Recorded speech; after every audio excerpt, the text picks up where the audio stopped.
Mildred didn't expect to cry after cleaning, but as she dropped her late husband's scarf into the donation bag, something broke inside her. She stood in a spotless room and felt empty. Experts now call this strange sadness the silent loss effect. If you've ever felt off after tidying up, you're not alone. This guide reveals 5 hidden reasons behind that hollowness and what to do about it. Let's start with a moment that feels helpful, but quietly hurts.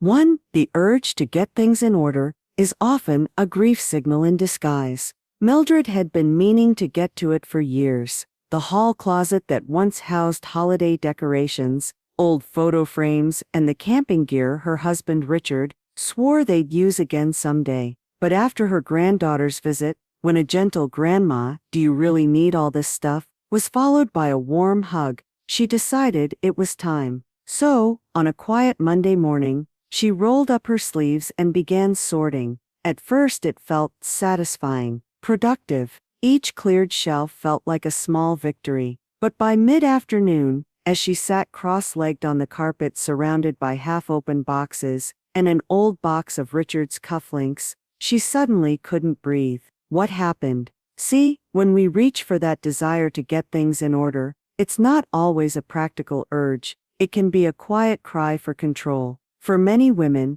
especially in their 70s, organizing spaces often coincides with life transitions, a partner's passing, adult children moving away, or facing health shifts. Cleaning becomes a stand-in for processing change, and the act of sorting isn't just physical, it's emotional archaeology. And this matters so deeply, because for so many of us, identity has long been stitched to care. We were caregivers, home builders, memory holders. For years, Mildred's role included maintaining a home that hummed with family. When that hum softens, the act of cleaning isn't just tidying, it's renegotiating who we are without the people we cared for. If you've felt a sudden wave of emotion during or after sorting, know this: you're not too sensitive, and you're certainly not alone. The urge to tidy is sometimes the body's gentle way of asking, "Am I still needed?" And yes, you are.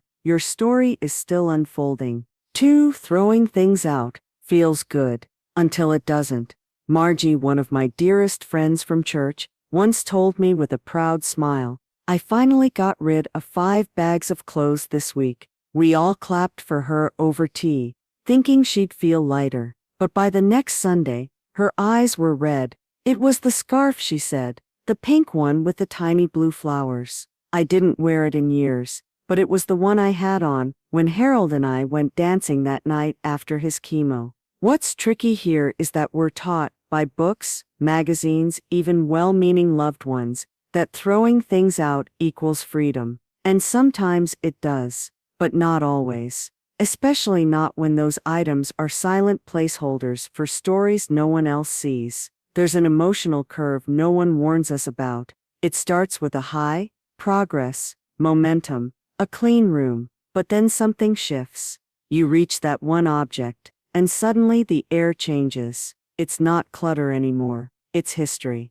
It's a whisper from the past, asking not to be discarded, without a moment of thanks. For many senior women, this drop, the moment when tossing feels like betrayal, triggers what experts now refer to as the silent loss effect. It's not loud like grief after a funeral. It's quiet, creeping, and confusing. And most of all, it's deeply personal. So here's a gentle tip. Pause before tossing. If something catches your breath, even for a second, ask yourself why. Keep a maybe box. Put it there. Walk away. Come back later. You are allowed to hesitate. In fact, honoring those pauses is how you honor your life. Letting go isn't supposed to sting like that, and if it does, it means something in you still needs to be heard. Allow it. Your memories don't make you messy, they make you whole. 3. The motivation behind cleaning might actually be an unspoken goodbye. When I met Joan, a retired librarian and newly minted downsizer, she told me, "I thought I was just trying to declutter for safety. Turns out I was saying goodbye to who I used to be." Joan had spent a week cleaning before her new apartment move. She described how every drawer she opened made her feel both proud and uneasy, like she was packing away parts of herself. "This is just stuff," she kept telling herself.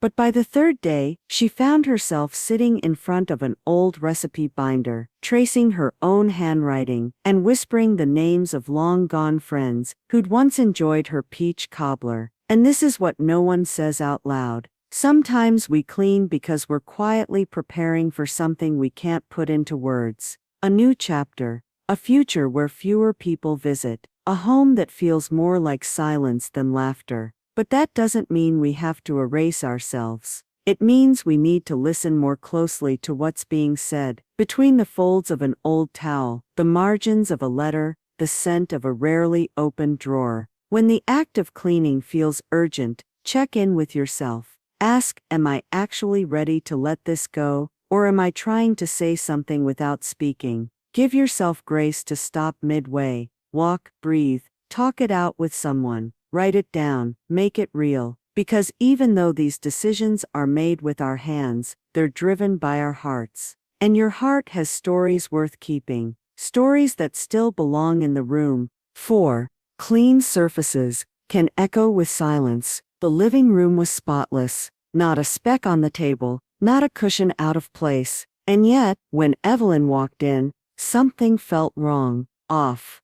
She stood there, holding her tea, and listened, not to music or conversation, but to the strange hollowness of a space that had once been full of life. This is a strange truth. Many of us don't anticipate after we clean. The silence grows louder. Evelyn told me later, when my daughter suggested I clear out the knickknacks, I thought I'd feel free, but instead, it felt like the room didn't know me anymore. That right there, that feeling is what many psychologists now recognize as a sensory disconnect. When we strip away too much, especially in spaces filled with personal history, we also accidentally remove the comforting clutter that grounds our identity. For women who've spent decades filling rooms with love, motion, and meaning, the sudden emptiness isn't neutral, it's alienating. A perfectly clean space can feel like someone else's life, not yours. Here's something gentle to try. Instead of removing everything, designate a story corner,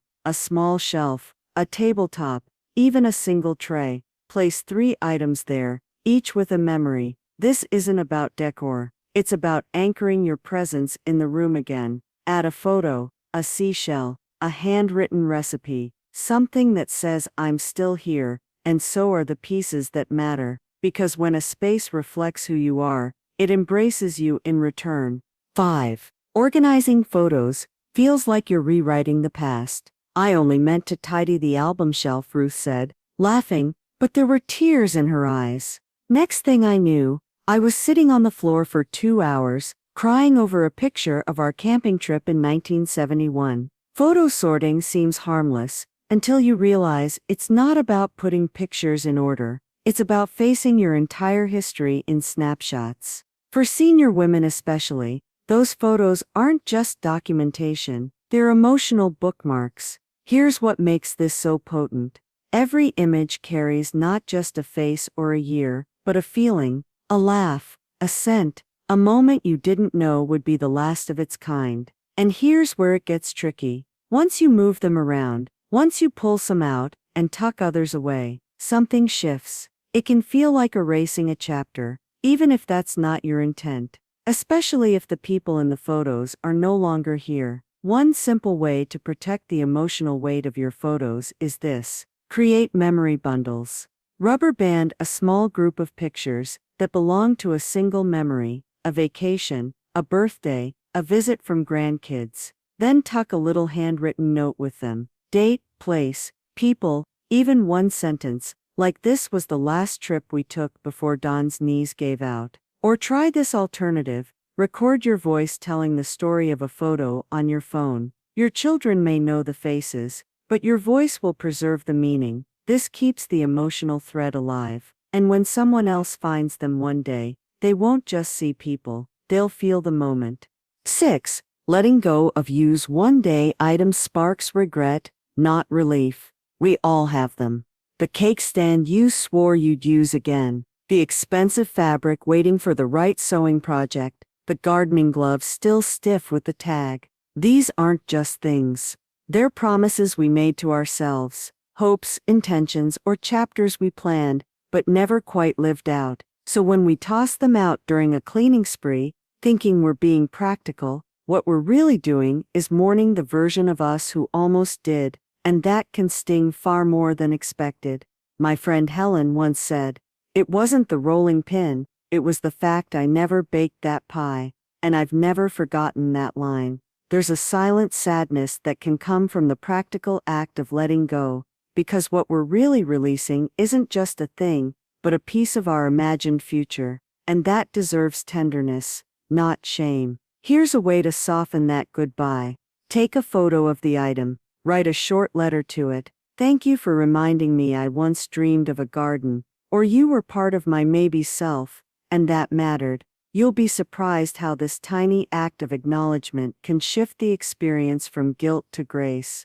Or try a ritual I've come to love, a farewell tea. Sit with the object one last time. Pour yourself a warm cup and speak its story aloud, just once. Then let it go with thanks, not regret. Because your past plans weren't failures. They were part of your beautiful becoming, and now you get to choose new dreams, without dragging shame behind them. Which room in your home feels the quietest after cleaning? I'd love to hear what that silence means to you. Your story might be the light someone else needs today. 7. Memories attached to objects are not junk. They are anchors. There's something heartbreaking about the word junk. It gets tossed around so casually during decluttering advice. Get rid of your junk. But for many of us, especially in later life, that so-called junk holds the threads of an entire life. That chipped teacup? It was the one you held the day your grandson told you he got into college. That faded apron? It still smells faintly of cinnamon and Sunday afternoons. Clara, a widow in her 70s, once told me that she cried harder throwing out her husband's shaving brush than she did at his funeral. Because back then, people were around me, but when I threw that brush away, I was by myself, and it felt like I erased him. We often confuse usefulness with worth, but something doesn't have to serve a purpose today to still carry meaning. It can be a placeholder for a time when life was fuller, louder, richer. What helps is shifting the way we label those items. Instead of clutter, think anchors. These aren't burdens. They're markers of love, growth, and living. One way to keep them close without overwhelming your space is through what I call an anchor box. It's not about storage, it's about story. Choose 5, 10 objects you can't part with, and place them in a special container. Write a small note for each one, a date, a moment, a memory. Tuck those inside too. This isn't about being stuck in the past, it's about respecting your journey. When you revisit that box, you're not hoarding, you're remembering, and that memory, that emotional continuity, that's what keeps your story whole.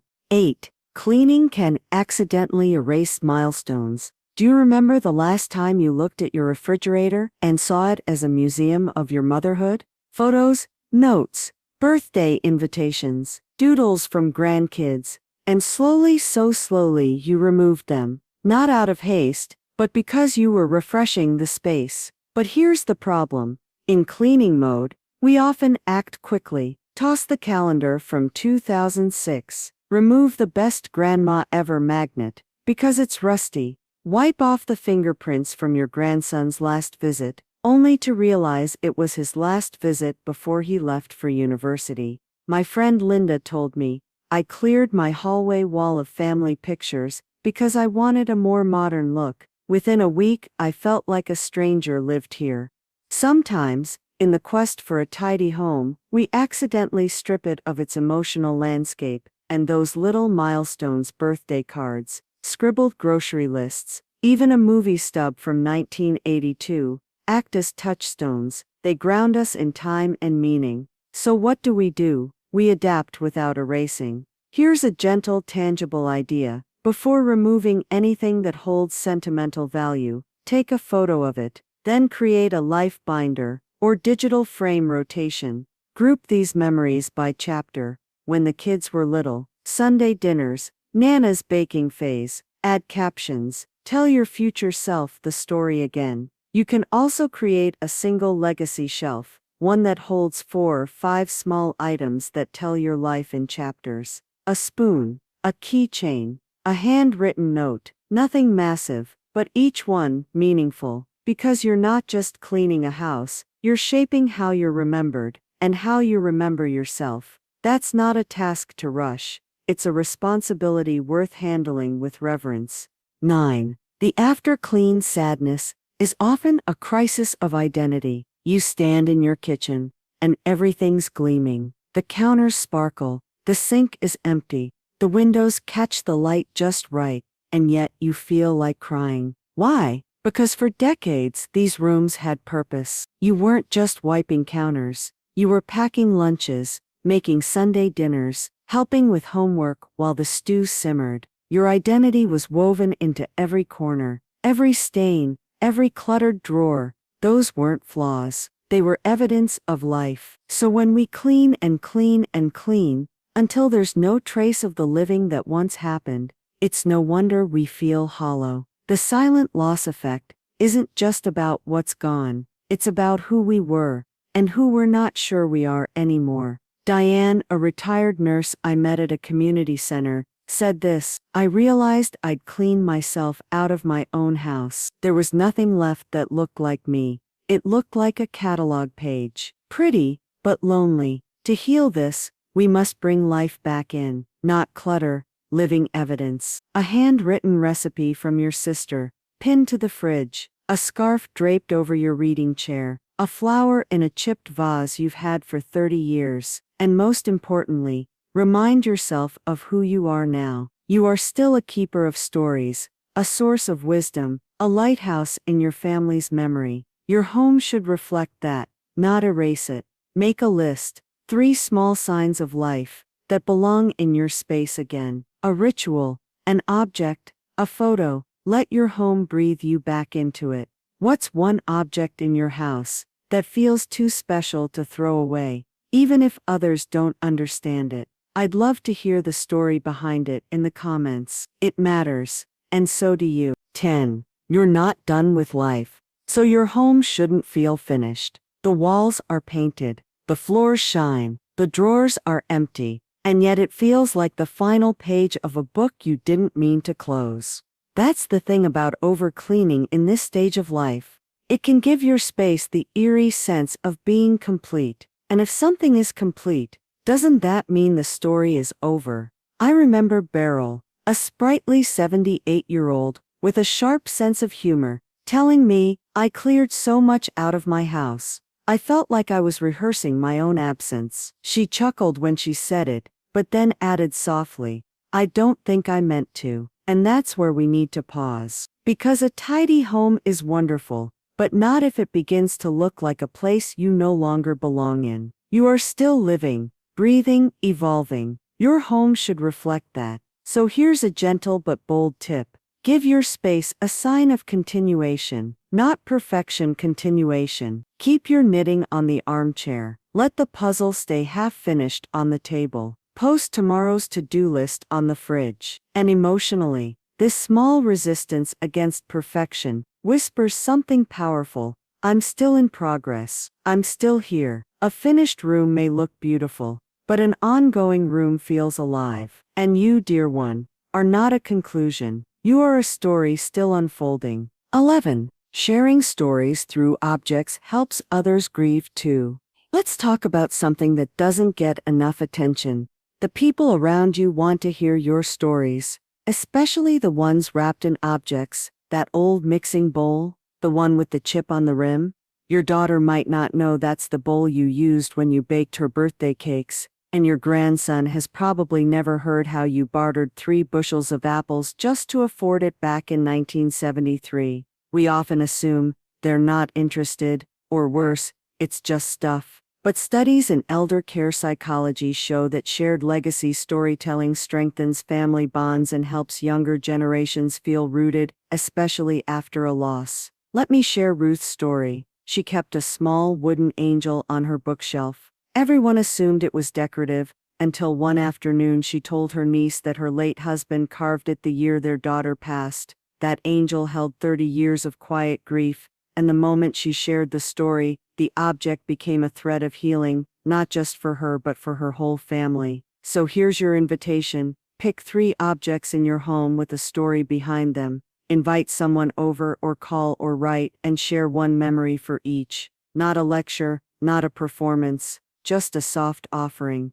This belonged to your grandfather. He gave it to me the day we decided to leave the farm. Emotionally, you're doing more than reminiscing. You're handing off pieces of love, of identity, of grief that doesn't have to stay silent anymore. When others understand what made you you, they carry your story forward. And that, dear friend, is the opposite of being forgotten. 12. Daily rituals bring back ownership of space. Let's shift focus now from objects to actions. Because sometimes, the best way to reconnect with a space that feels cold or too clean is through rhythm, through daily rituals that don't just fill time, but claim it. Sylvia, a retired teacher in her 70s, told me how after decluttering her entire den, she felt like a guest in her own home.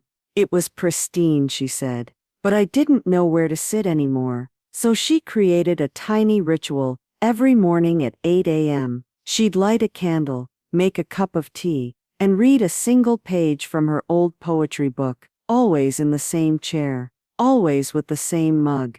That small act gave her back the room. Rituals don't have to be spiritual or dramatic, they just need to be yours.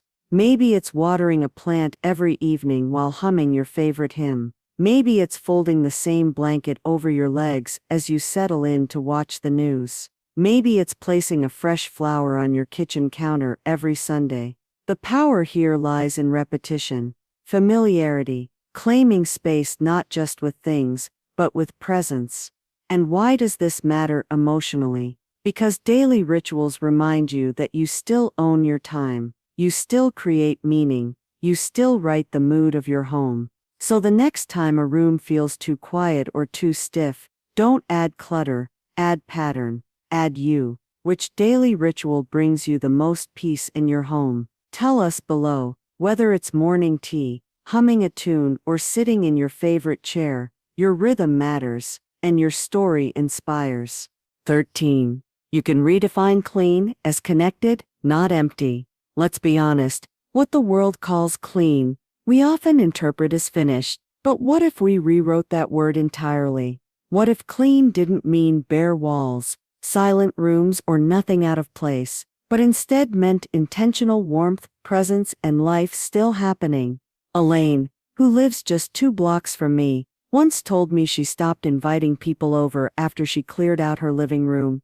It looked perfect, she said, but it didn't feel like me anymore. She'd swapped out old family pictures for sleek wall art, removed the coffee table with the scratch her grandson made, and packed away her favorite crochet blanket because it clashed. I didn't realize, she admitted, that I'd cleaned the soul right out of the place. So here's a new lens. Clean doesn't mean soulless, it means clarity. It means you can see the story, your story, without distraction. That may include a family photo, your wedding vase, or even your old rocking chair with the squeaky leg. Choose what clean means to you. Maybe it's surfaces that breathe. Maybe it's a hallway with just enough room for a grandchild's drawing. Maybe it's your dining table clear, except for the placemat that belonged to your sister. Emotionally, this shift reclaims authority. Your home isn't a showroom, it's a sanctuary, and you get to define what peace looks like. If your version of clean includes a quilt over the couch and a dish of lemon drops near the door, then that is perfect. Clean doesn't mean cold, it means cared for, and you, more than anyone, deserve to live in a space that reflects both who you've been and who you are becoming. 14. Your story doesn't end at the donation bin. We've talked a lot about objects in this series, but let's step into a truth that might surprise you. Your story doesn't live in your belongings. It lives in your impact, in what you've shared, in how you've loved. Marjorie, a retired midwife and mother of 4, once told me she gave away nearly everything before moving to assisted living. I thought I'd feel erased, she said, But the strangest thing happened. People kept calling me for recipes, advice, prayers. She realized her presence, her wisdom, had woven itself into other people's lives long before she let go of her things. So when you donate your coat, your books, your extra pie pans, pause, write a short note, and tuck it in. This kept me warm on my favorite walk. These stories carried me through grief. You're not just donating, you're passing on meaning. Another idea? Keep a giving journal. Each time you part with something, jot down where it went, and the memory tied to it. Later, you or someone you love can read it like a memoir, a patchwork of generosity, a map of letting go with love. And here's the emotional shift. Instead of mourning what you release, you begin to celebrate what you've shared. You're not shrinking, you're spreading, you're not disappearing, you're echoing. Your value never lived in a box under the bed. It's in the lives you've touched. And that story, it's still going. 15. You can be the keeper of meaning without keeping it all. Finally, let's talk about legacy, the kind that lives beyond drawers and dusty trunks. You don't have to keep every single object to be a keeper of meaning. You can become something even more powerful, a translator of what matters. My neighbor's mother, Edna, had the most astonishing way of passing things on. Before giving anything away, an apron, a brooch, even a stack of recipe cards, she would gather the family and tell the story, not just the item's origin, but why it mattered. This bracelet, she'd say, isn't expensive, but I wore it the day I forgave myself. One time, she gave her grandson a plain wooden spoon. He looked confused until she said, "That spoon stirred the soup I made the day your mother was born. It's yours now." See, the meaning wasn't in the spoon, it was in the telling. And when you take the time to share the stories tied to your things, you don't have to keep them anymore, because the meaning is now alive in someone else. Here's how you can do this, even quietly. Pick 10 items. Write or record a short memory for each. It doesn't have to be perfect. This was on the table when we got the call that Dad made it home. This belonged to Aunt Lou. She always wore it when she laughed too loud. Then decide, does it stay or does it go? Either way, the memory is safe. You have honored it. Emotionally, this is freedom with dignity, not pressured downsizing, but intentional sharing. You become the bridge, the historian, the thread between generations. And that's more powerful than any box of things. That is legacy, lived out loud. What's one memory you'd love to pass on, even if the object is gone? Share your story below. Your words may just become someone else's anchor. So, who knew a scarf, a spoon, or an empty drawer could carry this much emotional weight? But hey, you made it through. You're not just decluttering, you're decoding life's emotional treasure map. Drop your favorite memory below. We're all ears and slightly misty-eyed. Let's heal and laugh together.